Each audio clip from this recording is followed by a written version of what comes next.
ਮੇਰਾ ਨਾਮ ਪੂਜਾ ਹੈ। ਮੈਂ ਇੱਕ ਚੰਗੇ ਪਰਿਵਾਰ ਨਾਲ ਸੰਬੰਧ ਰੱਖਦੀ ਹਾਂ। ਮੈਂ ਆਪਣੇ ਪਰਿਵਾਰ ਵਿੱਚ ਸਭ ਤੋਂ ਛੋਟੀ ਸੀ। ਮੇਰੇ ਮਾਤਾ ਪਿਤਾ ਤੋਂ ਇਲਾਵਾ ਮੇਰੇ ਦੋਵੇਂ ਭਰਾ ਵੀ ਮੈਨੂੰ ਬਹੁਤ ਪਿਆਰ ਕਰਦੇ ਸਨ। ਉਹ ਮੇਰੀ ਹਰ ਇੱਛਾ ਪੂਰੀ ਕਰਦੇ ਸਨ। ਮੇਰੇ ਦੋਵੇਂ ਭਰਾ ਮੇਰੇ ਕਹਿਣ ਤੋਂ ਪਹਿਲਾਂ ਹੀ ਮੇਰੀ ਹਰ ਇੱਛਾ ਪੂਰੀ ਕਰ ਦਿੰਦੇ ਸਨ। ਮੇਰੀ ਇੱਛਾ ਤਾਂ ਮੇਰੇ ਮੂੰਹੋਂ ਬਾਅਦ ਵਿੱਚ ਨਿਕਲਦੀ, ਪਰ ਇਸ ਤੋਂ ਪਹਿਲਾਂ ਹੀ ਉਹ ਸਮਝ ਜਾਂਦੇ ਸਨ ਕਿ ਮੇਰੇ ਮਨ ਵਿੱਚ ਕੀ ਹੈ। ਮੇਰੀ ਇੱਛਾ ਪੂਰੀ ਕੀਤੇ ਬਿਨਾਂ ਉਹਨਾਂ ਨੂੰ ਸ਼ਾਂਤੀ ਨਹੀਂ ਮਿਲਦੀ ਸੀ। ਮੇਰੇ ਦੋਵੇਂ ਭਰਾ ਮੈਨੂੰ ਜਾਨ ਤੋਂ ਵੀ ਵੱਧ ਕੇ ਪਿਆਰੇ ਸਨ। ਕੁਝ ਸਾਲ ਪਹਿਲਾਂ ਮੇਰੀ ਮਾਂ ਦੀ ਦਿਲ ਦਾ ਦੌਰਾ ਪੈਣ ਕਾਰਨ ਮੌਤ ਹੋ ਗਈ ਸੀ ਅਤੇ ਮੇਰੇ ਪਿਤਾ ਨੇ ਮੇਰੇ ਭਰਾ ਦਾ ਵਿਆਹ ਕਰ ਦਿੱਤਾ ਸੀ। ਮੇਰੀ ਭਾਬੀ ਬਹੁਤ ਚੰਗੀ ਸੀ। ਉਹ ਮੈਨੂੰ ਬਹੁਤ ਪਿਆਰ ਕਰਦੀ ਸੀ ਅਤੇ ਮੇਰਾ ਬਹੁਤ ਖਿਆਲ ਰੱਖਦੀ ਸੀ। ਮੇਰਾ ਭਰਾ ਅਤੇ ਭਾਬੀ ਮੈਨੂੰ ਹਮੇਸ਼ਾ ਆਪਣੇ ਬੱਚੇ ਵਾਂਗ ਪਿਆਰ ਕਰਦੇ ਸਨ। ਸ਼ਾਇਦ ਮੇਰੇ ਮਾਂ-ਬਾਪ ਵੀ ਮੈਨੂੰ ਓਨਾ ਪਿਆਰ ਨਾ ਦੇ ਸਕਦੇ ਜਿੰਨਾ ਉਹ ਮੈਨੂੰ ਦਿੰਦੇ ਸਨ। ਮੇਰੇ ਭਰਾ ਅਤੇ ਭਰਜਾਈ ਦੇ ਵਿਆਹ ਨੂੰ 2 ਸਾਲ ਹੋ ਗਏ ਸਨ ਅਤੇ ਇਹਨਾਂ 2 ਸਾਲਾਂ ਵਿੱਚ ਭਾਬੀ ਨੇ ਮੈਨੂੰ ਕਦੇ ਵੀ ਮਾਂ ਦੀ ਯਾਦ ਨਹੀਂ ਆਉਣ ਦਿੱਤੀ। ਮੇਰੇ ਭਰਾ ਨੇ ਮੇਰੇ ਵਿਆਹ ਦੀ ਜ਼ਿੰਮੇਵਾਰੀ ਮੇਰੀ ਭਰਜਾਈ 'ਤੇ ਪਾ ਦਿੱਤੀ। ਉਦੋਂ ਤੋਂ ਮੇਰਾ ਰਿਸ਼ਤਾ ਲੱਭਣ ਲੱਗੀ। ਇੰਨੀ ਦਿਨੀ ਮੇਰੇ ਇਮਤਿਹਾਨ ਖਤਮ ਹੋ ਗਏ ਸਨ ਅਤੇ ਮੇਰੀ ਪੜ੍ਹਾਈ ਵੀ ਪੂਰੀ ਹੋ ਗਈ ਸੀ। ਮੈਂ ਅੱਗੇ ਪੜ੍ਹਾਈ ਨਹੀਂ ਕਰਨਾ ਚਾਹੁੰਦੀ ਸੀ। ਅੱਗੇ ਪੜ੍ਹਨ ਦੀ ਮੇਰੀ ਕੋਈ ਇੱਛਾ ਨਹੀਂ ਸੀ। ਇਸੇ ਕਰਕੇ ਮੇਰੇ ਪਰਿਵਾਰ ਵਾਲੇ ਮੇਰੇ ਵਿਆਹ ਲਈ ਕਾਹਲੇ ਸਨ। ਮੈਂ ਹਰ ਦੂਜੇ ਜਾਂ ਤੀਜੇ ਦਿਨ ਆਪਣੇ ਦੋਸਤਾਂ ਨਾਲ ਬਾਹਰ ਜਾਂਦੀ ਹੁੰਦੀ ਸੀ। ਇਸ ਤਰ੍ਹਾਂ ਇੱਕ ਦਿਨ ਅਸੀਂ ਸਾਰੇ ਹੋਟਲ ਵਿੱਚ ਬੈਠ ਕੇ ਲੰਚ ਕਰ ਰਹੇ ਸੀ ਜਦੋਂ ਅਚਾਨਕ ਵੇਟਰ ਨੇ ਮੇਰੀ ਮੇਜ਼ 'ਤੇ ਫੁੱਲਾਂ ਦਾ ਗੁਲਦਸਤਾ ਰੱਖ ਦਿੱਤਾ ਅਤੇ ਕਿਹਾ ਕਿ ਕਿਸੇ ਨੇ ਮੇਰੇ ਲਈ ਭੇਜਿਆ ਹੈ। ਮੈਂ ਬਹੁਤ ਹੈਰਾਨ ਸੀ ਕਿ ਇਹ ਗੁਲਦਸਤਾ ਮੈਨੂੰ ਕੌਣ ਭੇਜ ਸਕਦਾ ਹੈ। ਮੈਂ ਸੋਚਾਂ ਵਿੱਚ ਗੁਆਚੀ ਹੋਈ ਸੀ। ਮੈਂ ਬਹੁਤਾ ਧਿਆਨ ਨਹੀਂ ਦਿੱਤਾ। ਉਸ ਤੋਂ ਬਾਅਦ ਅਜਿਹੀਆਂ ਗੱਲਾਂ ਅਕਸਰ ਹੋਣ ਲੱਗੀਆਂ। ਮੈਨੂੰ ਹਰ ਰੋਜ਼ ਫੁੱਲ ਮਿਲਣੇ ਸ਼ੁਰੂ ਹੋ ਗਏ। ਹੌਲੀ-ਹੌਲੀ ਮੈਨੂੰ ਵੀ ਉਹਨਾਂ ਫੁੱਲਾਂ ਦੀ ਆਦਤ ਪੈ ਗਈ। ਮੈਂ ਦੇਖਣਾ ਚਾਹੁੰਦੀ ਸੀ ਕਿ ਇਹ ਕੌਣ ਹੈ ਜੋ ਮੈਨੂੰ ਹਰ ਰੋਜ਼ ਫੁੱਲਾਂ ਦੇ ਗੁਲਦਸਤੇ ਭੇਜਦਾ ਹੈ। ਇੱਕ ਦਿਨ ਮੈਂ ਗੈਲਰੀ ਵਿੱਚ ਖੜੀ ਸੀ। ਤਦ ਮੇਰੀ ਨਜ਼ਰ ਗਲੀ ਵਿੱਚ ਖੜੇ ਉਸ ਆਦਮੀ 'ਤੇ ਪਈ ਜਿਸ ਨੇ ਕਾਲੀ ਕਮੀਜ਼ ਪਾਈ ਹੋਈ ਸੀ ਅਤੇ ਹੱਥ ਵਿੱਚ ਫੁੱਲਾਂ ਦਾ ਗੁਲਦਸਤਾ ਸੀ। ਉਹ ਫੁੱਲਾਂ ਦਾ ਗੁਲਦਸਤਾ ਮੇਰੀ ਖਿੜਕੀ ਵਿੱਚ ਸੁੱਟ ਕੇ ਉੱਥੋਂ ਚਲਾ ਗਿਆ। ਕੁਝ ਦੇਰ ਵਿੱਚ ਹੀ ਮੈਂ ਉਸ ਨੂੰ ਰੋਕਣ ਲਈ ਆਪਣੇ ਕਮਰੇ ਤੋਂ ਬਾਹਰ ਵੱਲ ਭੱਜੀ, ਪਰ ਉਹ ਮੁੰਡਾ ਉੱਥੋਂ ਚਲਾ ਗਿਆ ਸੀ। ਮੈਂ ਸੋਚਿਆ ਕਿ ਅੱਜ ਮੈਂ ਘੱਟੋ-ਘੱਟ ਉਸ ਨੂੰ ਦੇਖਾਂਗੀ। ਆਖਿਰਕਾਰ ਉਹ ਵਿਅਕਤੀ ਕੌਣ ਹੈ ਜੋ ਮੈਨੂੰ ਫੁੱਲਾਂ ਦੇ ਗੁਲਦਸਤੇ ਦਿੰਦਾ ਹੈ, ਪਰ ਬਦਕਿਸਮਤੀ ਨਾਲ ਮੈਂ ਉਸ ਨੂੰ ਦੇਖ ਨਹੀਂ ਸਕੀ। ਫਿਰ ਅਗਲੇ ਹੀ ਦਿਨ ਮੇਰੀ ਭਰਜਾਈ ਨੇ ਮੈਨੂੰ ਕਿਹਾ ਕਿ ਅੱਜ ਕਿਤੇ ਨਾ ਜਾਣਾ, ਅੱਜ ਮੁੰਡੇ ਵਾਲੇ ਤੈਨੂੰ ਦੇਖਣ ਆ ਰਹੇ ਹਨ। ਜਦੋਂ ਲੜਕੇ ਵਾਲੇ ਮੈਨੂੰ ਦੇਖਣ ਆਏ ਤਾਂ ਉਹਨਾਂ ਨੇ ਕਿਹਾ ਕਿ ਉਹਨਾਂ ਨੂੰ ਲੜਕੀ ਪਸੰਦ ਹੈ ਤੇ ਉਹ ਜਲਦੀ ਤੋਂ ਜਲਦੀ ਵਿਆਹ ਕਰਵਾਉਣਾ ਚਾਹੁੰਦੇ ਹਨ। ਪਰ ਮੇਰਾ ਦਿਲ ਨਹੀਂ ਮੰਨ ਰਿਹਾ ਸੀ। ਮੈਂ ਉਸ ਵਿਅਕਤੀ ਨੂੰ ਵੀ ਨਹੀਂ ਜਾਣਦੀ ਸੀ ਜਿਸ ਨੇ ਫੁੱਲ ਭੇਜੇ ਸਨ। ਸ਼ਾਇਦ ਇਹ ਮੇਰੀ ਕਿਸਮਤ ਸੀ। ਇਹ ਹੈਰਾਨੀਜਨਕ ਸੀ ਕਿ ਜਦੋਂ ਤੋਂ ਮੇਰਾ ਰਿਸ਼ਤਾ ਤੈਅ ਹੋਇਆ ਸੀ, ਸ਼ਾਇਦ ਉਸੇ ਦਿਨ ਉਸ ਨੂੰ ਪਤਾ ਲੱਗ ਗਿਆ ਸੀ ਕਿ ਮੇਰਾ ਰਿਸ਼ਤਾ ਫਾਈਨਲ ਹੋ ਗਿਆ ਹੈ, ਕਿਉਂਕਿ ਉਹ ਹੁਣ ਫੁੱਲ ਨਹੀਂ ਭੇਜਦਾ ਸੀ। ਸ਼ੁਰੂ ਵਿੱਚ ਮੈਂ ਉਦਾਸ ਮਹਿਸੂਸ ਕਰਨ ਲੱਗੀ, ਪਰ ਫਿਰ ਮੈਂ ਆਪਣਾ ਧਿਆਨ ਆਪਣੇ ਵਿਆਹ ਦੀਆਂ ਤਿਆਰੀਆਂ ਵੱਲ ਲਗਾ ਦਿੱਤਾ। ਜਲਦੀ ਹੀ ਮੇਰੀ ਭਰਜਾਈ ਨੇ ਮੇਰਾ ਵਿਆਹ ਮੇਰੀ ਪਸੰਦ ਦੇ ਲੜਕੇ ਨਾਲ ਤੈਅ ਕਰ ਦਿੱਤਾ। ਸਾਡੇ ਘਰ ਦੇ ਬਹੁਤ ਆਜ਼ਾਦ ਖਿਆਲਾਂ ਦੇ ਸਨ, ਇਸ ਲਈ ਵਿਆਹ ਤੋਂ ਪਹਿਲਾਂ ਹੀ ਮੈਂ ਵਿਕਰਮ ਨਾਲ ਕਈ ਵਾਰ ਆਮੋ ਸਾਹਮਣੇ ਹੋ ਚੁੱਕੀ ਸੀ, ਪਰ ਮੈਂ ਹਰ ਵਾਰ ਉਸ ਬਾਰੇ ਇਹੀ ਗੱਲ ਨੋਟ ਕੀਤੀ ਕਿ ਉਹ ਬਹੁਤ ਹੀ ਸੀਰੀਅਸ ਅਤੇ ਸਧਾਰਨ ਜਿਹਾ ਮੁੰਡਾ ਹੈ। ਉਸ ਨੂੰ ਬਹੁਤਾ ਹਾਸਾ ਮਜ਼ਾਕ ਪਸੰਦ ਨਹੀਂ ਸੀ ਤੇ ਨਾ ਹੀ ਉਹ ਅੱਜ ਦੇ ਮੁੰਡਿਆਂ ਵਰਗਾ ਸੀ। ਉਹ ਕਿਸੇ ਨਾਲ ਇੰਨੀ ਗੱਲ ਵੀ ਨਹੀਂ ਕਰਦਾ ਸੀ। ਜਦੋਂ ਮੈਂ ਆਪਣੀ ਭਾਬੀ ਨਾਲ ਇਸ ਬਾਰੇ ਗੱਲ ਕੀਤੀ ਤਾਂ ਉਸਨੇ ਮੈਨੂੰ ਕਿਹਾ ਕਿ ਇੰਨੀ ਚਿੰਤਾ ਕਰਨ ਵਾਲੀ ਕੋਈ ਗੱਲ ਨਹੀਂ ਹੈ। ਵਿਆਹ ਤੋਂ ਪਹਿਲਾਂ ਸਾਰੇ ਲੜਕੇ ਸ਼ਰਮੀਲੇ ਹੀ ਹੁੰਦੇ ਹਨ, ਪਰ ਵਿਆਹ ਤੋਂ ਬਾਅਦ ਸਭ ਕੁਝ ਬਦਲ ਜਾਂਦਾ ਹੈ। ਹੁਣ ਤੁਸੀਂ ਆਪਣੇ ਭਰਾ ਵੱਲ ਹੀ ਦੇਖੋ। ਵਿਆਹ ਤੋਂ ਪਹਿਲਾਂ ਉਹ ਕਿਵੇਂ ਸੀ ਅਤੇ ਹੁਣ ਉਹ ਮੇਰੇ ਪਿੱਛੇ ਘੁੰਮਦਾ ਰਹਿੰਦਾ ਹੈ। ਭਾਬੀ ਦੀਆਂ ਗੱਲਾਂ ਤੋਂ ਮੈਂ ਕਾਫੀ ਹੱਦ ਤੱਕ ਸੰਤੁਸ਼ਟ ਹੋ ਗਈ ਅਤੇ ਮੈਂ ਵਿਆਹ ਲਈ ਹਾਂ ਕਰ ਦਿੱਤੀ। ਮੇਰਾ ਵਿਆਹ ਵਿਕਰਮ ਨਾਲ ਹੋ ਗਿਆ। ਉਹ ਬਹੁਤ ਚੰਗਾ ਸੀ। ਉਹਨਾਂ ਦੇ ਘਰ ਮੇਰੀ ਸੱਸ, ਨਨਦ, ਦਿਓਰ ਅਤੇ ਅਸੀਂ ਦੋਵੇਂ ਰਹਿੰਦੇ ਸੀ। ਵਿਆਹ ਦੇ ਸ਼ੁਰੂਆਤੀ ਦਿਨ ਹੀ ਚੱਲ ਰਹੇ ਸਨ। ਸਭ ਕੁਝ ਠੀਕ ਚੱਲ ਰਿਹਾ ਸੀ, ਪਰ ਵਿਕਰਮ ਦੀਆਂ ਕੁਝ ਹਰਕਤਾਂ ਮੈਨੂੰ ਬਹੁਤ ਅਜੀਬ ਲੱਗ ਰਹੀਆਂ ਸਨ। ਉਹ ਬਹੁਤ ਤੇਜ਼ ਪਰਫਿਊਮ ਲਗਾਉਂਦਾ ਸੀ ਜੋ ਮੈਨੂੰ ਬਿਲਕੁਲ ਵੀ ਪਸੰਦ ਨਹੀਂ ਸੀ। ਪਰ ਕਿਉਂਕਿ ਮੇਰਾ ਨਵਾਂ ਵਿਆਹ ਹੋਇਆ ਸੀ, ਮੈਂ ਉਸ ਨੂੰ ਕੁਝ ਨਹੀਂ ਕਹਿ ਸਕਦੀ ਸੀ। ਵਿਆਹ ਦੀ ਰਾਤ ਨੂੰ ਵੀ ਮੈਂ ਤਿਆਰ ਹੋ ਕੇ ਉਸ ਦੀ ਉਡੀਕ ਕਰ ਰਹੀ ਸੀ। ਜਦੋਂ ਉਹ ਲਾੜੇ ਦੇ ਰੂਪ ਵਿੱਚ ਮੇਰੇ ਕਮਰੇ ਵਿੱਚ ਦਾਖਲ ਹੋਇਆ ਤਾਂ ਮੈਂ ਅਜਿਹੇ ਸੁੰਦਰ ਆਦਮੀ ਨੂੰ ਦੇਖ ਕੇ ਬਹੁਤ ਖੁਸ਼ ਹੋਈ। ਲਾੜੇ ਦੇ ਕੱਪੜਿਆਂ ਵਿੱਚ ਉਹ ਕਾਫੀ ਸਮਾਰਟ ਲੱਗ ਰਿਹਾ ਸੀ। ਮੇਰੇ ਮਨ ਵਿੱਚ ਖੁਸ਼ੀ ਦੀ ਕੋਈ ਹੱਦ ਨਾ ਰਹੀ। ਉਹ ਮੇਰੇ ਕੋਲ ਆ ਕੇ ਬੈਠ ਗਿਆ। ਮੈਂ ਉਸ ਦੇ ਅਤਰ ਨੂੰ ਬਹੁਤ ਤੇਜ਼ ਢੰਗ ਨਾਲ ਸੁੰਘ ਸਕਦੀ ਸੀ। ਉਹ ਮੇਰੇ ਨਾਲ ਗੱਲਾਂ ਕਰਨ ਲੱਗਾ, ਕਹਿਣ ਲੱਗਾ ਕਿ ਤੂੰ ਬਹੁਤ ਸੋਹਣੀ ਲੱਗ ਰਹੀ ਹੈ। ਮੈਂ ਉਸ ਦੇ ਦੁਬਾਰਾ ਪ੍ਰਸ਼ੰਸਾ ਕਰਨ ਤੇ ਅੰਦਰੋਂ ਮੁਸਕਰਾਈ ਅਤੇ ਮੈਂ ਸ਼ਰਮ ਨਾਲ ਸਿਰ ਝੁਕਾ ਲਿਆ। ਹੌਲੀ ਹੌਲੀ ਸਾਡੀ ਗੱਲਬਾਤ ਸ਼ੁਰੂ ਹੋ ਗਈ। ਉਸਨੇ ਅਜੇ ਮੈਨੂੰ ਆਪਣਾ ਚਿਹਰਾ ਵੀ ਨਹੀਂ ਦਿਖਾਇਆ ਸੀ ਜਦੋਂ ਮੇਰੀਆਂ ਅੱਖਾਂ ਵਿੱਚ ਨੀਂਦ ਆਉਣ ਲੱਗੀ ਅਤੇ ਮੈਂ ਉੱਥੇ ਹੀ ਸੌਂ ਗਈ। ਜਦੋਂ ਸਵੇਰੇ ਉੱਠੀ ਤਾਂ ਮੈਨੂੰ ਬਹੁਤ ਸ਼ਰਮ ਮਹਿਸੂਸ ਹੋਈ, ਪਰ ਵਿਕਰਮ ਨੇ ਕਿਹਾ ਕਿ ਠੀਕ ਹੈ, ਤੁਸੀਂ ਥਕਾਵਟ ਕਾਰਨ ਸੌ ਗਏ ਸੀ। ਮੈਨੂੰ ਚੀਜ਼ਾਂ ਨੂੰ ਮਹਿਸੂਸ ਕਰਨ ਦੀ ਉਸ ਦੀ ਆਦਤ ਬਹੁਤ ਪਸੰਦ ਸੀ। ਅਗਲੇ ਹੀ ਦਿਨ ਘਰ ਵਿੱਚ ਕਈ ਮਹਿਮਾਨ ਆਏ ਹੋਏ ਸਨ। ਉਹਨਾਂ ਨਾਲ ਬੈਠ ਕੇ ਗੱਲਾਂ ਕਰਦੇ ਰਹੇ। ਇਸ ਕਾਰਨ ਮੈਂ ਵੀ ਬਹੁਤ ਥੱਕ ਗਈ ਸੀ। ਇਸ ਲਈ ਕਮਰੇ ਵਿੱਚ ਆਉਂਦਿਆਂ ਹੀ ਮੈਂ ਆਪਣੀ ਪਿੱਠ ਸਿੱਧੀ ਕਰਨ ਲਈ ਲੇਟ ਗਈ ਤੇ ਉਸ ਸਮੇਂ ਹੀ ਮੈਨੂੰ ਨੀਂਦ ਆ ਗਈ। ਮੈਨੂੰ ਸਵੇਰੇ ਬਹੁਤ ਡਰ ਲੱਗ ਰਿਹਾ ਸੀ, ਵਿਕਰਮ ਗੁੱਸੇ ਹੋ ਜਾਵੇਗਾ। ਭਾਵੇਂ ਉਹ ਗੁੱਸੇ ਵਿੱਚ ਸੀ, ਉਸਨੇ ਮੈਨੂੰ ਮਹਿਸੂਸ ਨਹੀਂ ਹੋਣ ਦਿੱਤਾ। ਉਹ ਮੇਰੇ ਨਾਲ ਆਮ ਵਾਂਗ ਗੱਲਾਂ ਕਰਦਾ ਰਿਹਾ। ਇਹ ਕੁਝ ਦਿਨ ਪਹਿਲਾਂ ਦੀ ਗੱਲ ਹੈ, ਜਦੋਂ ਵਿਕਰਮ ਕੰਮ ਤੋਂ ਘਰ ਵਾਪਸ ਆਇਆ ਅਤੇ ਉਸਨੇ ਇੰਨਾ ਤੇਜ਼ ਪਰਫਿਊਮ ਲਾਇਆ ਹੋਇਆ ਸੀ ਕਿ ਇਸ ਨਾਲ ਮੇਰੀ ਨੱਕ ਮੱਚਣ ਲੱਗੀ ਅਤੇ ਮੈਨੂੰ ਫਿਰ ਨੀਂਦ ਆਉਣ ਲੱਗੀ। ਰਾਤ ਦੇ ਖਾਣੇ ਤੋਂ ਬਾਅਦ ਅਸੀਂ ਸੌਣ ਲਈ ਲੇਟ ਗਏ। ਮੈਨੂੰ ਬਹੁਤ ਨੀਂਦ ਆਉਣ ਲੱਗੀ। ਰਾਤ ਦੇ ਅਖੀਰਲੇ ਅੱਧ ਵਿੱਚ ਮੈਨੂੰ ਇੱਕ ਡਰਾਉਣਾ ਸੁਪਨਾ ਆਇਆ ਅਤੇ ਅਚਾਨਕ ਮੈਂ ਡਰ ਦੇ ਮਾਰੇ ਆਪਣੀਆਂ ਅੱਖਾਂ ਖੋਲ੍ਹੀਆਂ। ਜਦੋਂ ਮੈਂ ਵਿਕਰਮ ਨੂੰ ਬੁਲਾਇਆ ਤਾਂ ਮੈਂ ਹੈਰਾਨ ਰਹਿ ਗਈ। ਮੈਂ ਮੁੜ ਕੇ ਦੂਜੇ ਪਾਸੇ ਦੇਖਿਆ ਤਾਂ ਵਿਕਰਮ ਉੱਥੋਂ ਗਾਇਬ ਸੀ। ਮੈਂ ਬੜੀ ਮੁਸ਼ਕਿਲ ਨਾਲ ਉੱਠ ਕੇ ਕਮਰੇ ਵਿੱਚ ਚਾਰੇ ਪਾਸੇ ਦੇਖਿਆ, ਪਰ ਵਿਕਰਮ ਦਾ ਕੋਈ ਨਾਮੋ ਨਿਸ਼ਾਨ ਨਹੀਂ ਸੀ। ਬਾਥਰੂਮ ਵਿੱਚ ਵੀ ਚੈੱਕ ਕੀਤਾ, ਪਰ ਉਹ ਉੱਥੇ ਵੀ ਨਹੀਂ ਸੀ। ਮੈਂ ਡਰ ਗਈ ਅਤੇ ਫਿਰ ਬੈਠ ਗਈ। ਮੇਰੀ ਬਾਕੀ ਸਾਰੀ ਰਾਤ ਵਿਕਰਮ ਦੀ ਉਡੀਕ ਵਿੱਚ ਬੀਤ ਗਈ। ਸਵੇਰੇ ਨਾਸ਼ਤੇ ਦੀ ਮੇਜ਼ ਤੇ ਵਿਕਰਮ ਨੂੰ ਦੇਖ ਕੇ ਮੈਂ ਹੈਰਾਨ ਰਹਿ ਗਈ। ਮੈਂ ਪੁੱਛਿਆ, ਤੁਸੀਂ ਕਿੱਥੇ ਸੀ? ਤਾਂ ਉਹ ਕਹਿਣ ਲੱਗਾ ਕਿ ਤੂੰ ਬਹੁਤ ਜਲਦੀ ਸੌ ਗਈ ਸੀ, ਮੈਨੂੰ ਨੀਂਦ ਨਹੀਂ ਆਈ, ਇਸ ਲਈ ਮੈਂ ਸਾਰੀ ਰਾਤ ਲੌਂਜ ਵਿੱਚ ਬੈਠਾ ਰਿਹਾ। ਮੈਨੂੰ ਆਪਣੇ ਆਪ ਤੇ ਬਹੁਤ ਸ਼ਰਮ ਮਹਿਸੂਸ ਹੋਈ ਕਿ ਪਤਨੀ ਦਾ ਕੰਮ ਆਪਣੇ ਪਤੀ ਨੂੰ ਖੁਸ਼ ਰੱਖਣਾ ਹੈ ਅਤੇ ਮੈਂ ਹਰ ਰੋਜ਼ 8 ਵਜੇ ਸੌ ਜਾਂਦੀ ਹਾਂ। ਪਤਾ ਨਹੀਂ ਮੈਨੂੰ ਵਿਆਹ ਤੋਂ ਬਾਅਦ ਇੰਨੀ ਜਲਦੀ ਨੀਂਦ ਕਿਵੇਂ ਆਉਣ ਲੱਗੀ। ਮੇਰੇ ਘਰ ਮੈਂ ਰਾਤ ਦੇ 2 ਜਾਂ 3 ਵਜੇ ਤੱਕ ਨਹੀਂ ਸੌਂਦੀ ਸੀ। ਮੈਨੂੰ ਨਹੀਂ ਪਤਾ ਵਿਕਰਮ ਦੇ ਘਰ ਆਉਂਦੇ ਹੀ ਮੈਨੂੰ ਇੰਨੀ ਨੀਂਦ ਕਿਉਂ ਆਉਣ ਲੱਗ ਜਾਂਦੀ ਹੈ। ਮੈਨੂੰ ਵਿਕਰਮ ਦੇ ਚਿਹਰੇ ਤੇ ਕੋਈ ਨਾਰਾਜ਼ਗੀ ਨਜ਼ਰ ਨਹੀਂ ਆਈ, ਪਰ ਮੈਂ ਉਸ ਦੀ ਗੱਲ ਸਮਝ ਗਈ। ਅਗਲੇ ਦਿਨ ਮੈਂ ਦੁਪਹਿਰ ਨੂੰ ਇੰਨੀ ਨੀਂਦ ਲੈ ਲਈ ਸੀ ਕਿ ਮੈਂ ਰਾਤ ਨੂੰ ਜਲਦੀ ਨਹੀਂ ਸੌ ਸਕਦੀ ਸੀ। ਜਿਵੇਂ ਜਿਵੇਂ ਸ਼ਾਮ ਨੇੜੇ ਆਈ, ਮੈਂ ਤਿਆਰ ਹੋਣ ਲੱਗੀ। ਤਿਆਰ ਹੋ ਕੇ ਮੈਂ ਵਿਕਰਮ ਦੀ ਉਡੀਕ ਕਰਨ ਲੱਗੀ।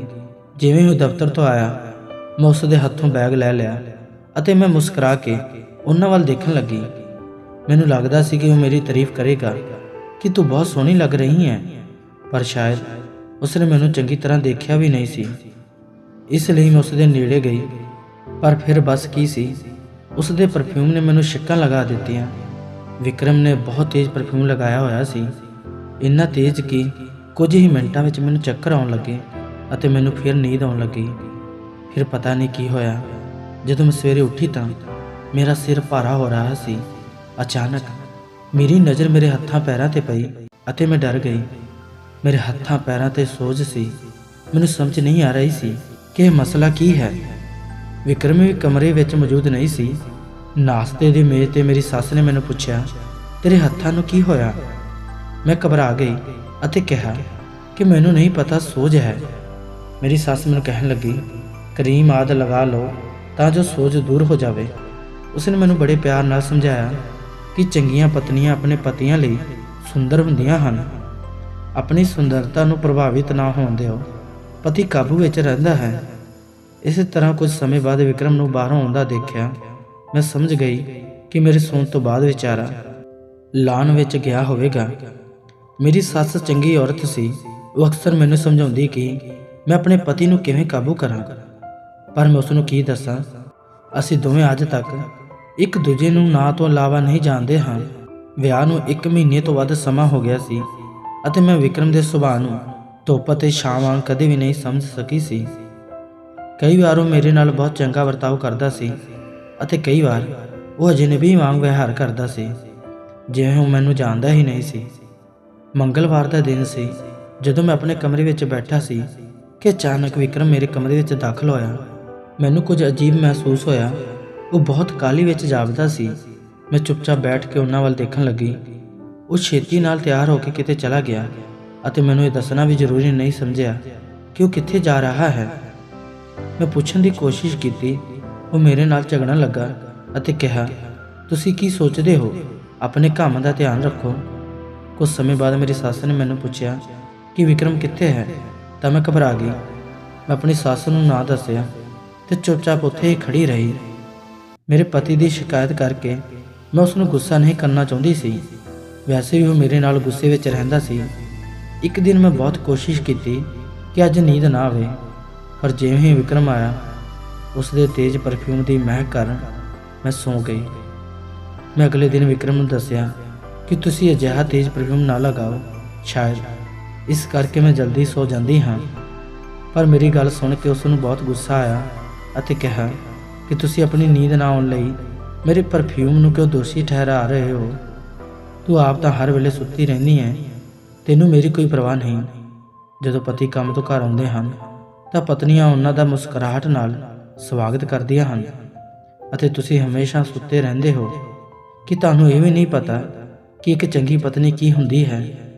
ਮੈਂ ਉਸ ਦੀ ਗੱਲ ਸੁਣ ਕੇ ਬਹੁਤ ਰੋਈ, ਪਰ ਮੇਰੀਆਂ ਕੋਸ਼ਿਸ਼ਾਂ ਦੇ ਬਾਵਜੂਦ ਉਸ ਦੇ ਪਰਫਿਊਮ ਕਾਰਨ ਮੈਨੂੰ ਨੀਂਦ ਆ ਜਾਂਦੀ ਸੀ ਅਤੇ ਸਵੇਰੇ ਮੇਰੇ ਹੱਥ ਪੈਰ ਵੀ ਸੁੱਜਣ ਲੱਗ ਪੈਂਦੇ ਸਨ। ਮੈਂ ਆਪਣੇ ਆਪ ਨੂੰ ਸੌਣ ਤੋਂ ਰੋਕ ਨਹੀਂ ਸਕਦੀ ਸੀ। ਹੁਣ ਮੇਰੀ ਸੱਸ ਨੂੰ ਵੀ ਸਭ ਕੁਝ ਪਤਾ ਲੱਗ ਗਿਆ ਕਿ ਸਾਡੇ ਵਿਚਕਾਰ ਕੀ ਚੱਲ ਰਿਹਾ ਹੈ। ਉਹ ਵੀ ਮੈਨੂੰ ਕਈ ਗੱਲਾਂ ਸੁਣਾਉਣ ਲੱਗੀ ਕਿ ਮੈਂ ਆਪਣੇ ਪਤੀ ਵਿੱਚ ਦਿਲਚਸਪੀ ਲੈਣ ਦੀ ਬਜਾਏ ਹਮੇਸ਼ਾ ਸੌਂਦੀ ਰਹਿੰਦੀ ਹਾਂ। ਮੈਂ ਕਮਰੇ ਵਿੱਚ ਆ ਕੇ ਬਹੁਤ ਰੋਣ ਲੱਗੀ। ਮੈਂ ਸ਼ੁਰੂ ਤੋਂ ਹੀ ਪੂਰੇ ਮਾਮਲੇ ਦੀ ਜਾਂਚ ਕੀਤੀ।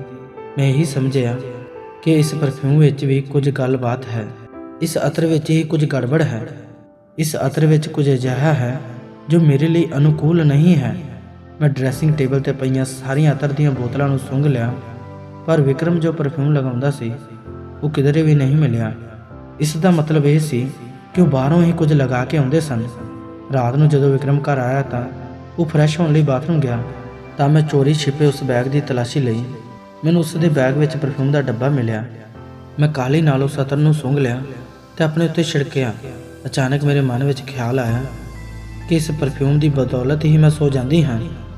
ਹੁਣ ਮੈਂ ਅਤਰ ਆਪਣੇ ਆਪ ਤੇ ਛਿੜਕਿਆ, ਪਰ ਉਦੋਂ ਤੱਕ ਬਹੁਤ ਦੇਰ ਹੋ ਚੁੱਕੀ ਸੀ। ਕੁਝ ਦੇਰ ਵਿੱਚ ਹੀ ਮੈਂ ਸੋ ਗਈ। ਮੇਰਾ ਪਤੀ ਮੈਨੂੰ ਕਈ ਗੱਲਾਂ ਸੁਣਾਉਂਦਾ ਸੀ ਕਿ ਮੈਂ ਦੂਜੀਆਂ ਪਤਨੀਆਂ ਵਾਂਗ ਉਸ ਦਾ ਇੰਤਜ਼ਾਰ ਨਹੀਂ ਕਰਦੀ, ਸਗੋਂ ਉਸ ਦੇ ਆਉਂਦੇ ਹੀ ਸੋ ਜਾਂਦੀ ਹਾਂ।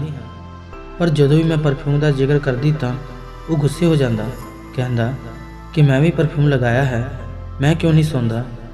ਉਹਦੇ ਖਿਆਲ ਵਿੱਚ ਮੈਂ ਉਸ ਤੋਂ ਦੂਰ ਰਹਿਣ ਦੇ ਬਹਾਨੇ ਬਣਾ ਰਹੀ ਸੀ, ਪਰ ਮੈਂ ਉਸ ਨੂੰ ਕਿਵੇਂ ਸਮਝਾਉਂਦੀ। ਮੈਂ ਖੁਦ ਵੀ ਇਹ ਸਾਰਾ ਮਾਮਲਾ ਸਮਝ ਨਹੀਂ ਪਾ ਰਹੀ ਸੀ ਕਿ ਪਰਫਿਊਮ ਨਾਲ ਮੈਨੂੰ ਨੀਂਦ ਕਿਉਂ ਆਉਂਦੀ ਹੈ। ਮੈਂ ਹਰ ਰੋਜ਼ ਇਸ ਤਰ੍ਹਾਂ ਦੇ ਡਰਾਮੇ ਤੋਂ ਤੰਗ ਆ ਗਈ ਸੀ। ਇਸ ਲਈ ਮੈਂ ਇਸ ਪਰਫਿਊਮ ਵਾਲੇ ਰਾਜ ਬਾਰੇ ਜਾਣਨ ਦਾ ਫੈਸਲਾ ਕੀਤਾ। ਵਿਕਰਮ ਦੇ ਆਉਣ ਤੋਂ ਪਹਿਲਾਂ ਮੈਂ ਨੱਕ ਵਿੱਚ ਬਹੁਤ ਸਾਰੀ ਰੂੰ ਪਾ ਲਈ। ਜਦੋਂ ਵਿਕਰਮ ਆਇਆ ਤਾਂ ਮੈਂ ਉਸ ਦੇ ਸਾਹਮਣੇ ਸੌਣ ਦਾ ਬਹਾਨਾ ਕਰਨ ਲੱਗੀ ਅਤੇ ਮੈਂ ਜਾ ਕੇ ਮੰਜੇ 'ਤੇ ਲੇਟ ਗਈ। ਮੈਂ ਅੱਖਾਂ ਬੰਦ ਕਰ ਲਈਆਂ ਤਾਂ ਜੋ ਇੰਜ ਲੱਗੇ ਜਿਵੇਂ ਮੈਂ ਸੋ ਰਹੀ ਹਾਂ। ਜਦੋਂ ਮੈਂ ਥੋੜੀ ਜਿਹੀ ਅੱਖ ਖੋਲ੍ਹ ਕੇ ਉਸ ਵੱਲ ਦੇਖਿਆ ਤਾਂ ਵਿਕਰਮ ਨੇ ਆਪਣੇ ਬੈਗ ਵਿੱਚ ਉਹੀ ਪਰਫਿਊਮ ਕੱਢ ਕੇ ਮੇਰੇ ਉੱਤੇ ਫੇਰ ਛਿੜਕ ਦਿੱਤਾ।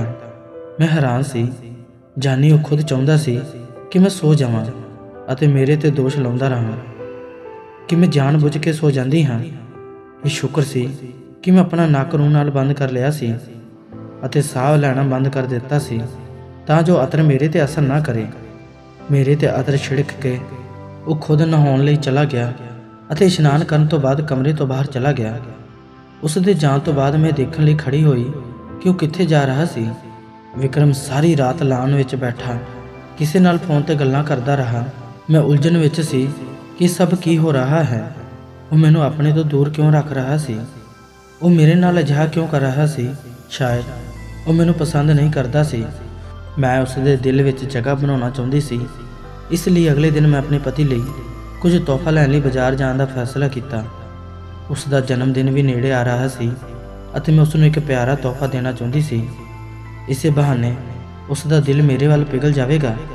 ਮੈਂ ਤੋਹਫੇ ਖਰੀਦ ਕੇ ਸ਼ਾਪਿੰਗ ਮਾਲ ਤੋਂ ਬਾਹਰ ਨਿਕਲ ਰਹੀ ਸੀ ਜਦੋਂ ਮੇਰੀ ਨਜ਼ਰ ਸੜਕ ਦੇ ਕਿਨਾਰੇ ਖੜੀ ਵਿਕਰਮ ਦੀ ਕਾਰ ਤੇ ਪਈ।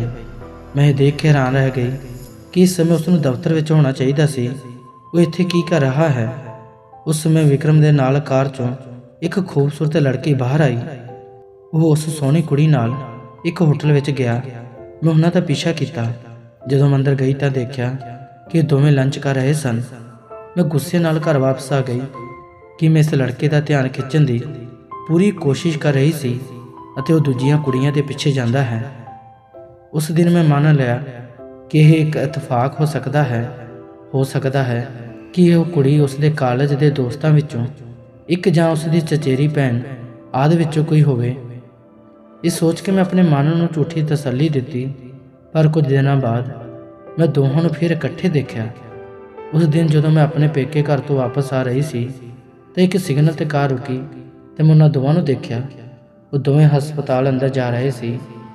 ਹੁਣ ਮੇਰਾ ਸ਼ੱਕ ਵਿਸ਼ਵਾਸ ਵਿੱਚ ਬਦਲ ਗਿਆ ਕਿ ਇਹ ਵਿਅਕਤੀ ਮੇਰੇ ਨਾਲ ਧੋਖਾ ਕਰ ਰਿਹਾ ਹੈ।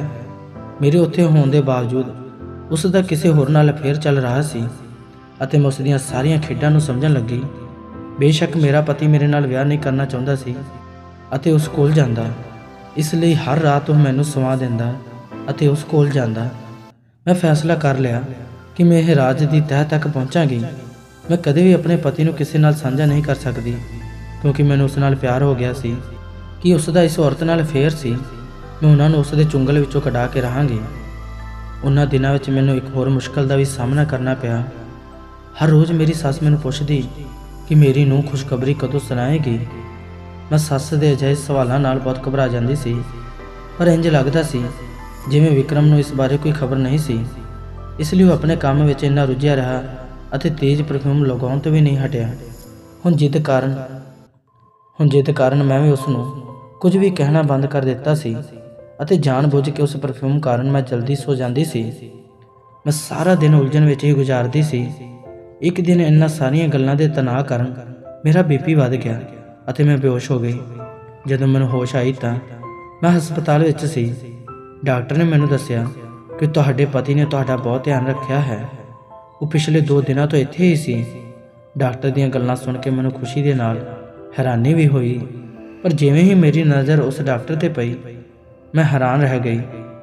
ਉਹ ਉਹੀ ਕੁੜੀ ਸੀ ਜਿਸ ਨੂੰ ਮੈਂ ਆਪਣੇ ਪਤੀ ਨਾਲ 2 ਵਾਰ ਦੇਖਿਆ ਸੀ।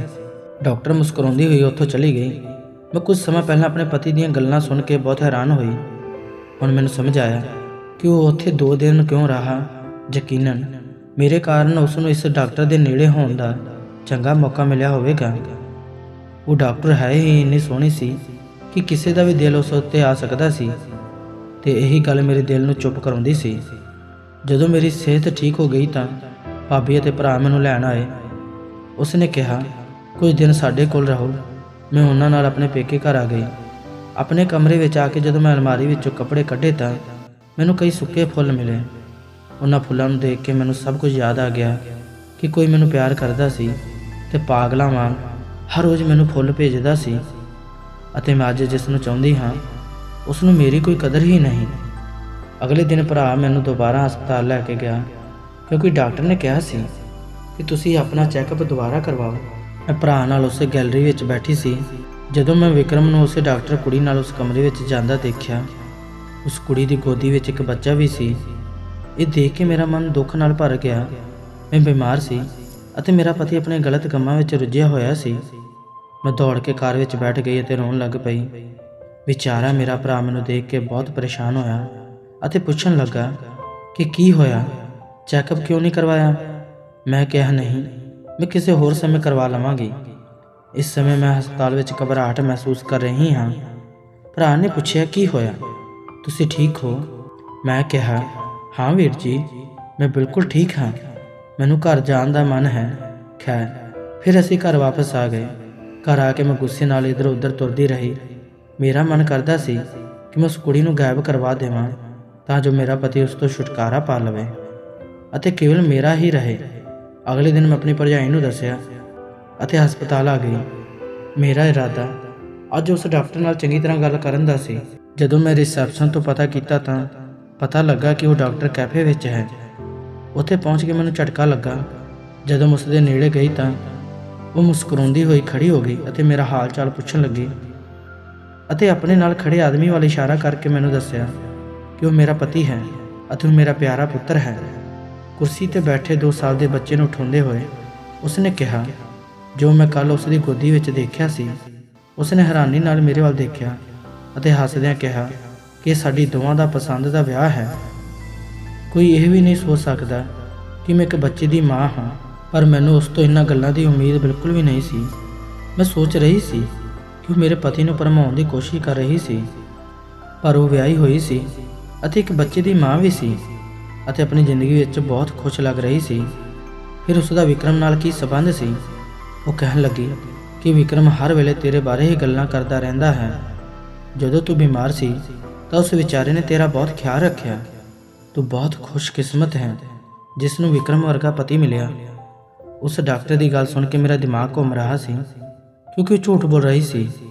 ਵਿਕਰਮ ਮੇਰੇ ਵੱਲ ਦੇਖਣਾ ਵੀ ਪਸੰਦ ਨਹੀਂ ਕਰਦਾ ਸੀ। ਜਦੋਂ ਮੈਂ ਇਹੀ ਗੱਲ ਉਸ ਨੂੰ ਕਹੀ ਤਾਂ ਉਸ ਨੇ ਵੀ ਮੇਰੇ ਵੱਲ ਬੇਯਕੀਨੀ ਨਾਲ ਦੇਖਿਆ ਅਤੇ ਕਿਹਾ, ਤੈਨੂੰ ਇਸ ਸਮੇਂ ਅਸਲੀਅਤ ਬਾਰੇ ਕੁਝ ਨਹੀਂ ਪਤਾ, ਜਾ ਕੇ ਸੱਚਾਈ ਦਾ ਪਤਾ ਲਗਾਓ। ਉਸ ਦੀ ਇਹ ਗੱਲ ਸੁਣ ਕੇ ਮੈਨੂੰ ਅਹਿਸਾਸ ਹੋਇਆ ਕਿ ਮੈਨੂੰ ਸੱਚਾਈ ਦਾ ਪਤਾ ਹੋਣਾ ਚਾਹੀਦਾ ਹੈ।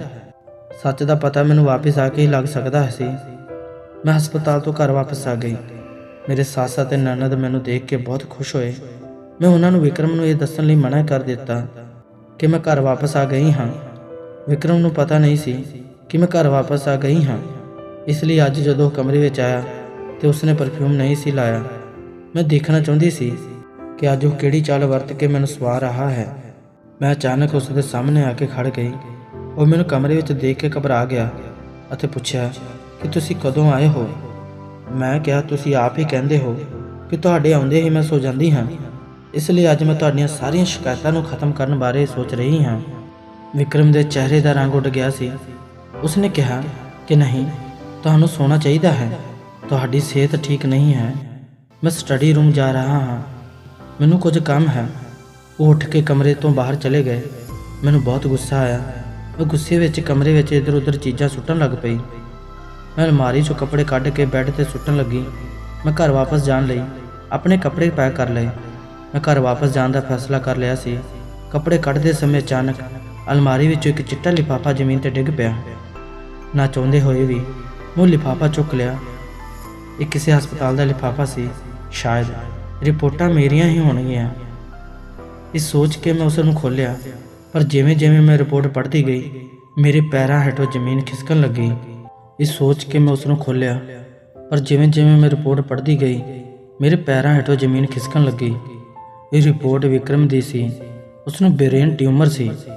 ਇਸ ਸਾਰੀ ਹਕੀਕਤ ਨੂੰ ਜਾਣ ਕੇ ਮੈਂ ਬਰਦਾਸ਼ਤ ਨਹੀਂ ਕਰ ਸਕੀ ਅਤੇ ਜ਼ਮੀਨ 'ਤੇ ਡਿੱਗ ਪਈ। ਮੈਂ ਵਿਸ਼ਵਾਸ ਨਹੀਂ ਕਰ ਸਕਦੀ ਸੀ ਕਿ ਇਹ ਸੱਚ ਸੀ। ਮੈਂ ਵਿਕਰਮ ਦੇ ਪਿੱਛੇ ਪਿੱਛੇ ਸਟੱਡੀ ਰੂਮ ਵੱਲ ਭੱਜੀ ਅਤੇ ਮੈਨੂੰ ਇੱਕ ਹੋਰ ਝਟਕਾ ਲੱਗਾ। ਮੈਂ ਦੇਖਿਆ ਉਸ ਦੇ ਸਟੱਡੀ ਰੂਮ ਵਿੱਚ ਥਾਂ-ਥਾਂ ਮੇਰੀਆਂ ਹੀ ਤਸਵੀਰਾਂ ਲੱਗੀਆਂ ਹੋਈਆਂ ਸਨ ਅਤੇ ਸਭ ਉਹਨਾਂ ਮੌਕਿਆਂ ਦੀਆਂ ਸਨ ਜਦੋਂ ਮੈਨੂੰ ਫੁੱਲ ਭੇਜਦਾ ਸੀ। ਇਸ ਦਾ ਮਤਲਬ ਸੀ ਕਿ ਫੁੱਲ ਭੇਜਣ ਵਾਲਾ ਲੜਕਾ ਵਿਕਰਮ ਹੀ ਸੀ। ਇਹ ਜਾਣ ਕੇ ਮੈਂ ਹੈਰਾਨ ਰਹਿ ਗਈ ਅਤੇ ਜਦੋਂ ਮੈਂ ਉਸ ਦੇ ਸਾਹਮਣੇ ਜਾ ਕੇ ਰਿਪੋਰਟ ਰੱਖ ਦਿੱਤੀ ਤਾਂ ਉਹ ਹੈਰਾਨ ਰਹਿ ਗਿਆ। ਮੈਂ ਰੋਂਦੇ ਹੋਏ ਪੁੱਛਿਆ, ਇਹ ਸਭ ਕੀ ਹੈ? ਤੂੰ ਮੇਰੇ ਤੋਂ ਇਹ ਸਭ ਕਿਉਂ ਛੁਪਾਇਆ? ਉਸਨੇ ਸ਼ਰਮ ਨਾਲ ਕਿਹਾ ਕਿ ਮੈਂ ਤੁਹਾਨੂੰ ਬਹੁਤ ਪਸੰਦ ਕੀਤਾ। ਮੈਂ ਤੁਹਾਨੂੰ ਉਹ ਫੁੱਲ ਭੇਜਦਾ ਸੀ ਅਤੇ ਤੁਹਾਡੀ ਤਸਵੀਰ ਲੈ ਕੇ ਇੱਥੇ ਸਟੱਡੀ ਰੂਮ ਵਿੱਚ ਰੱਖ ਦਿੰਦਾ ਸੀ। ਮੈਂ ਤੁਹਾਡੇ ਨਾਲ ਵਿਆਹ ਕਰਨਾ ਚਾਹੁੰਦਾ ਸੀ, ਇਸ ਲਈ ਮੈਂ ਤੁਹਾਡੇ ਘਰ ਰਿਸ਼ਤਾ ਭੇਜਿਆ। ਪਰ ਬਾਅਦ ਵਿੱਚ ਮੇਰੀ ਸਿਹਤ ਵਿਗੜਨ ਲੱਗੀ ਅਤੇ ਮੈਨੂੰ ਪਤਾ ਲੱਗਾ ਕਿ ਮੈਨੂੰ ਬ੍ਰੇਨ ਟਿਊਮਰ ਹੈ। ਇਸ ਦਾ ਇਲਾਜ ਹੋ ਸਕਦਾ ਸੀ, ਇਸ ਲਈ ਮੈਂ ਆਪਣੀ ਬਿਮਾਰੀ ਬਾਰੇ ਕਿਸੇ ਨੂੰ ਨਹੀਂ ਦੱਸਿਆ।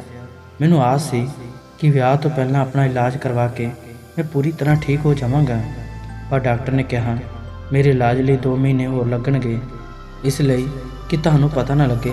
ਮੈਂ ਤੇਜ਼ ਬੇਹੋਸ਼ੀ ਵਾਲਾ ਅਤਰ ਪਾ ਕੇ ਕਮਰੇ ਵਿੱਚ ਆਉਂਦਾ ਸੀ ਤਾਂ ਜੋ ਤੁਹਾਨੂੰ ਨੀਂਦ ਆਵੇ ਅਤੇ ਤੁਸੀਂ ਸੋ ਜਾਵੋ। ਮੈਂ ਆਪ ਉਸ ਵੇਲੇ ਇਸ਼ਨਾਨ ਕਰ ਲੈਂਦਾ ਸੀ ਤਾਂ ਉਸ ਪਰਫਿਊਮ ਦਾ ਅਸਰ ਮੇਰੇ ਉੱਤੇ ਨਹੀਂ ਹੁੰਦਾ ਸੀ। ਮੈਂ ਪੂਰੀ ਤਰ੍ਹਾਂ ਠੀਕ ਹੋਣ ਤੋਂ ਬਾਅਦ ਹੀ ਤੁਹਾਨੂੰ ਇਹ ਸਭ ਦੱਸਣਾ ਚਾਹੁੰਦਾ ਸੀ। ਮੈਂ ਸੋਚਿਆ ਸੀ ਕਿ ਜੇ ਮੈਂ ਪੂਰੀ ਤਰ੍ਹਾਂ ਠੀਕ ਨਾ ਹੋ ਸਕਿਆ ਤਾਂ ਮੈਂ ਤੈਨੂੰ ਯਾਦ ਕਰ ਦਿਆਂਗਾ ਤਾਂ ਕਿ ਮੇਰੀ ਵਜ੍ਹਾ ਨਾਲ ਤੇਰੀ ਜ਼ਿੰਦਗੀ ਖਰਾਬ ਨਾ ਹੋ ਜਾਵੇ। ਤੁਹਾਡੇ ਨਾਲ ਬੇਇਨਸਾਫੀ ਨਹੀਂ ਹੋਣੀ ਚਾਹੀਦੀ ਸੀ ਅਤੇ ਉਹ ਡਾਕਟਰ ਕੁੜੀ ਮੇਰੇ ਕਾਲਜ ਦੀ ਦੋਸਤ ਅਤੇ ਮੇਰੇ ਦੋਸਤ ਦੀ ਪਤਨੀ ਹੈ। ਅਤੇ ਬਹੁਤ ਵਧੀਆ ਡਾਕਟਰ ਵੀ ਹੈ। ਮੇਰਾ ਉਸ ਦੇ ਹਸਪਤਾਲ ਵਿੱਚ ਇਲਾਜ ਚੱਲ ਰਿਹਾ ਹੈ ਅਤੇ ਉਹ ਮੇਰਾ ਇਲਾਜ ਕਰ ਰਹੀ ਹੈ। ਮੈਨੂੰ ਪਤਾ ਹੈ ਕਿ ਤੁਸੀਂ ਮੇਰੇ ਤੇ ਸ਼ੱਕੀ ਸੀ। ਤੁਸੀਂ ਉਸ ਦਿਨ ਸਾਨੂੰ ਦੁਪਹਿਰ ਦਾ ਖਾਣਾ ਖਾਂਦੇ ਵੀ ਦੇਖਿਆ ਸੀ। ਉਸ ਦਿਨ ਮੇਰਾ ਦੋਸਤ ਵੀ ਸਾਡੇ ਨਾਲ ਸੀ। ਰਸਤੇ ਵਿੱਚ ਉਸ ਨੂੰ ਕੋਈ ਜ਼ਰੂਰੀ ਕੰਮ ਸੀ ਤਾਂ ਉਸਨੇ ਕਿਹਾ ਸੀ, ਤੁਸੀਂ ਲੋਕ ਜਾ ਕੇ ਖਾਣਾ ਸ਼ੁਰੂ ਕਰੋ, ਮੈਂ 10 ਮਿੰਟਾਂ ਵਿੱਚ ਆ ਜਾਵਾਂਗਾ। ਉਸੇ ਪਲ ਤੁਸੀਂ ਸਾਨੂੰ ਦੇਖਿਆ ਅਤੇ ਵਾਪਸ ਚਲੇ ਗਏ ਅਤੇ ਪਤਾ ਨਹੀਂ ਤੁਸੀਂ ਮੇਰੇ ਬਾਰੇ ਹੋਰ ਕੀ ਸੋਚ ਰਹੇ ਸੀ। ਮੈਂ ਆਪਣੇ ਪਤੀ ਤੋਂ ਇਹ ਸਭ ਸੱਚ ਸੁਣ ਕੇ ਹੈਰਾਨ ਰਹਿ ਗਈ। ਉਹ ਬਹੁਤ ਚੰਗਾ ਸੀ, ਦੂਜਿਆਂ ਨੂੰ ਦੁੱਖਾਂ ਤੋਂ ਬਚਾ ਕੇ ਇਕੱਲਾ ਹੀ ਸਭ ਕੁਝ ਚੱਲ ਰਿਹਾ ਸੀ। ਉਸਨੇ ਕਿਸੇ ਨੂੰ ਪਤਾ ਨਹੀਂ ਲੱਗਣ ਦਿੱਤਾ ਕਿ ਉਹ ਕਿੰਨੀ ਵੱਡੀ ਬਿਮਾਰੀ ਨਾਲ ਲੜ ਰਿਹਾ ਹੈ।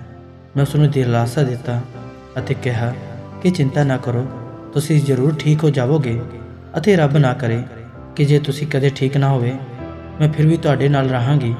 ਮੈਂ ਹਮੇਸ਼ਾ ਹਰ ਕਦਮ ਤੇ ਤੁਹਾਡਾ ਸਾਥ ਦੇਵਾਂਗੀ। ਵਿਕਰਮ ਨੇ ਮੇਰਾ ਧੰਨਵਾਦ ਕੀਤਾ ਅਤੇ ਮੈਂ ਉਸ ਤੋਂ ਮਾਫ਼ੀ ਮੰਗੀ ਕਿ ਮੈਂ ਉਸ ਬਾਰੇ ਕਿੰਨਾ ਗਲਤ ਸੋਚਿਆ ਅਤੇ ਮੈਂ ਖੁਦ ਉਸ ਦੀ ਦੇਖਭਾਲ ਕਰਨ ਲੱਗ ਪਈ। ਸਿਰਫ 2 ਮਹੀਨਿਆਂ ਬਾਅਦ ਵਿਕਰਮ ਦੀ ਸਰਜਰੀ ਹੋਈ ਅਤੇ ਉਸ ਦਾ ਟਿਊਮਰ ਠੀਕ ਹੋ ਗਿਆ। ਅੱਜ ਅਸੀਂ ਪਤੀ ਪਤਨੀ ਇੱਕ ਦੂਜੇ ਤੋਂ ਬਹੁਤ ਖੁਸ਼ ਹਾਂ। ਜ਼ਿੰਦਗੀ ਵਿੱਚ ਦੁੱਖ ਸੁੱਖ ਆਉਂਦੇ ਰਹਿੰਦੇ ਹਨ। ਪਤੀ ਪਤਨੀ ਨੂੰ ਹਮੇਸ਼ਾ ਇੱਕ ਦੂਜੇ ਦਾ ਸਾਥ ਦੇਣਾ ਚਾਹੀਦਾ ਹੈ ਅਤੇ ਇੱਕ ਦੂਜੇ ਦਾ ਖਿਆਲ ਰੱਖਣਾ ਚਾਹੀਦਾ ਹੈ। ਵਿਕਰਮ ਅਤੇ ਮੈਂ ਵੀ ਆਪਣੀ ਜ਼ਿੰਦਗੀ ਵਿੱਚ ਬਹੁਤ ਖੁਸ਼ ਸੀ। ਵਿਕਰਮ ਕੁਝ ਮਹੀਨਿਆਂ ਬਾਅਦ ਠੀਕ ਹੋ ਗਿਆ ਅਤੇ ਇਸ ਸਾਲ ਮੈਂ ਆਪਣੇ ਪਿਆਰੇ ਪੁੱਤਰ ਨੂੰ ਜਨਮ ਦਿੱਤਾ ਅਤੇ ਸਾਨੂੰ ਜੀਣ ਦਾ ਇੱਕ ਹੋਰ ਕਾਰਨ ਮਿਲਿਆ। ਦੋਸਤੋ, ਮੈਨੂੰ ਉਮੀਦ ਹੈ ਕਿ ਤੁਹਾਨੂੰ ਇਸ ਕਹਾਣੀ ਤੋਂ ਬਹੁਤ ਕੁਝ ਸਿੱਖਣ ਨੂੰ ਮਿਲਿਆ ਹੋਵੇਗਾ ਕਿ ਕਈ ਵਾਰ ਅਸੀਂ ਜੋ ਅੱਖੀਂ ਦੇਖਦੇ ਹਾਂ ਪਰ ਉਹ ਸੱਚ ਨਹੀਂ ਹੁੰਦਾ। ਇਸ ਕਰਕੇ ਅਧੂਰਾ ਸੱਚ ਜਾਣੇ ਬਿਨਾਂ ਕਦੇ ਵੀ ਕਿਸੇ ਵੀ ਨਤੀਜੇ ਤੇ ਨਹੀਂ ਪਹੁੰਚਣਾ ਚਾਹੀਦਾ। ਦੋਸਤੋ, ਉਮੀਦ ਕਰਦਾ ਹਾਂ ਕਿ ਤੁਹਾਨੂੰ ਸਾਡੀ ਕਹਾਣੀ ਪਸੰਦ ਆਈ ਹੋਵੇਗੀ। ਜੇਕਰ ਤੁਹਾਨੂੰ ਕਹਾਣੀ ਚੰਗੀ ਲੱਗੀ ਤਾਂ ਵੀਡੀਓ ਨੂੰ ਲਾਈਕ ਕਰੋ। ਜੇਕਰ ਚੈਨਲ ਤੇ ਨਵੇਂ ਹੋ ਤਾਂ ਚੈਨਲ ਨੂੰ ਜ਼ਰੂਰ ਸਬਸਕ੍ਰਾਈਬ ਕਰਨਾ ਅਤੇ ਕਿਰਪਾ ਕਰਕੇ ਨੋਟੀਫਿਕੇਸ਼ਨ ਬੈਲ ਨੂੰ ਦਬਾਓ ਤਾਂ ਜੋ ਤੁਹਾਨੂੰ ਅਗਲੀ ਅਪਡੇਟ ਸਭ ਤੋਂ ਪਹਿਲਾਂ ਮਿਲ ਸਕੇ। ਧੰਨਵਾਦ ਦੋਸਤੋ।